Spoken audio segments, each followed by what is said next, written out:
తో పొత్తు వల్ల వీళ్ళు చెప్పినట్టు నాలుగో ఇస్తే ఇక్కడ నష్టం కాదు, దానికి జాతీయ పార్టీకి ఒక పెద్ద నష్టం. ఇప్పుడు ఇక్కడ కనుక ఒక 10 అసెంబ్లీ పార్లమెంట్ స్థానాలు అనుకుంటే ఒక 5-6 వాళ్ళు గెలిచారనుకుంటే అది ఒక ఉపయోగం ఉంటుంది వాళ్ళకి. అంటే ఒక రకంగా చెప్పాలంటే దాన్ని ఏమంటామంటే ఎక్సైటింగ్ ఆఫర్ ఇస్తే ఓకే, బీజేపీ ఎక్సైటింగ్ ఆఫర్ ఉండాలి.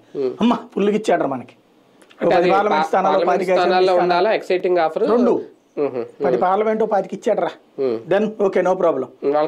ఆ టైప్ ఎక్సైటింగ్ ఆఫర్ ఉంటే ఓకే తప్పించి, లేకపోతే పొత్తు వలన వాళ్ళు పెద్ద నష్టపోతారు. ఎందుకంటే ఇప్పుడు తెలుగుదేశంతో మనం ర్యాపో మెయింటైన్ చేశాక పొరపాటును కూడా వైసీపీతో వద్దంటది. అది వైసీపీ ప్రయోజనాన్ని పొందొద్దంటారు. ఇప్పుడు జగన్ 22 మంది ఎంపీలతో మద్దతు ఇచ్చాడు బీజేపీ ప్రతి బిల్లుకి, ఇంక్లూడింగ్ యూసీసీ బిల్లుతో సహా, ఇదే దాని పేరు కామన్ సిఏఏ బిల్లుతో సహా అన్నిటికీ మద్దతు ఇచ్చాడు. ఎక్కడ దేన్ని వ్యతిరేకించాల వైసీపీ.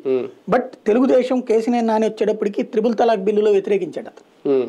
కానీ వీళ్ళు ఎక్కడ దేన్ని వ్యతిరేకించాలి, 3 తలాక్ కి సపోర్ట్ చేస్తారు, అన్నిటికీ సపోర్ట్. తర్వాత ఇక్కడ ఏదో స్టేట్మెంట్లు ఇచ్చారు కానీ అక్కడ సపోర్ట్ చేసుకొచ్చారు తెలివిగా. ఏ బిల్లుకి ఒక్క రోజును కూడా నరేంద్ర మోడీని ఒక్క కామెంట్ చేయాలి, ఒక్క రోజును కూడా కేంద్ర ప్రభుత్వాన్ని నిందించాల.